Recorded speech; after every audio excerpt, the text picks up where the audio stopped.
So if you've ever looked at some of the oldest cards in Yu-Gi-Oh, you tend to notice that they have some insanely broken effects. So much so that some of these cards seem to be ridiculously broken to the point where you wonder why these cards are so broken. Some older players may know the reason why these cards are the way they are, but it may not be as obvious to some newer players.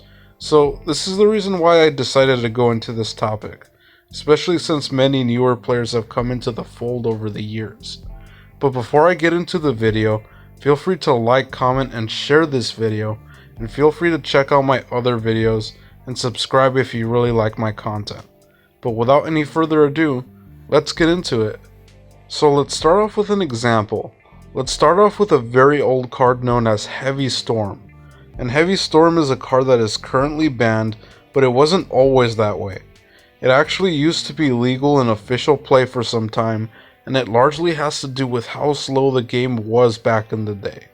If we go back to the very beginning of the game, back to when the winner was basically determined on who had the stronger monster, something like Heavy Storm wasn't seen as too much of a threat, since people didn't really heavily depend on traps or back row in general. And this was largely due to the fact that more people put more emphasis on having the stronger monster, and you would only really use back row to power up your monster, or mainly set back row to snare your opponent's monsters, or really just destroy them in general. So things like Heavy Storm didn't really foil too many of your opponent's plans, since it was more important to have the stronger monster on the field instead of having a decent back row.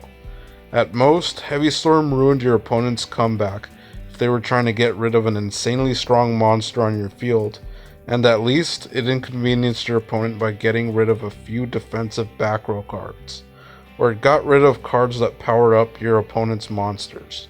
However, if you look towards the GX and the 5Ds era, things like Heavy Storm really had a profound impact on the game, especially since more decks relied on back row to turn the tide of the match.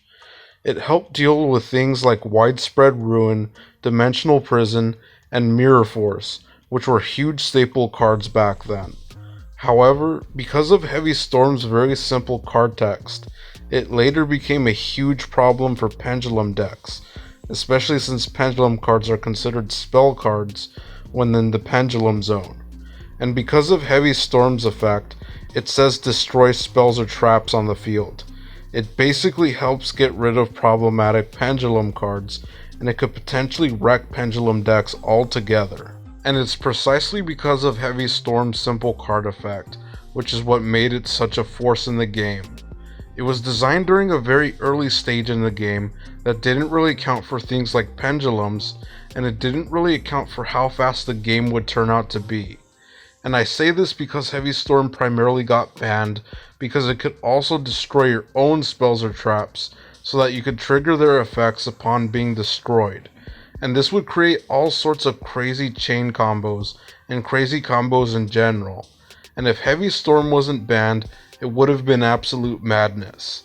And oddly enough, this kind of problem could have been abused by Pendulum magicians since they gained a lot of plus effects upon their destruction. And it's odd because it's one of the few Pendulum decks that could benefit from things like Heavy Storm. So basically, the whole reason for using Heavy Storm as an example is because Heavy Storm is a great example of a card that was so loosely designed to the point where it could have had so many wide sweeping effects on the board. It does so much damage with such a simple card text, and it doesn't really have much of an activation cost.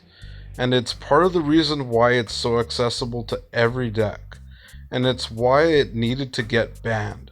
And if you look at other old broken cards, they happen to be very similar to Heavy Storm's simple card text design. And it's why things like Skill Drain, Imperial Iron Wall, and Royal Decree are seen as such extremely overpowered or broken cards. And it's primarily for this reason.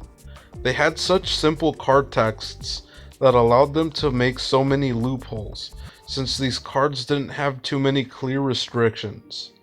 And you can even see this with cards like Level Eater, which isn't as old, but it suffers from the simple card design flaw, which allows it to be abused. And some cards are so simple in their card text, that there needs to be problem-solving card text in order to clear up any ambiguity, and it also clears up whether if cards have hard once per turns or not.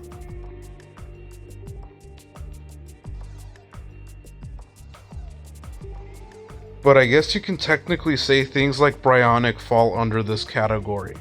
Even though it's not as old as the other cards that I mentioned before, it initially had a fairly simple card text, which allowed you to return cards from the field equal to the amount that you discarded for its cost.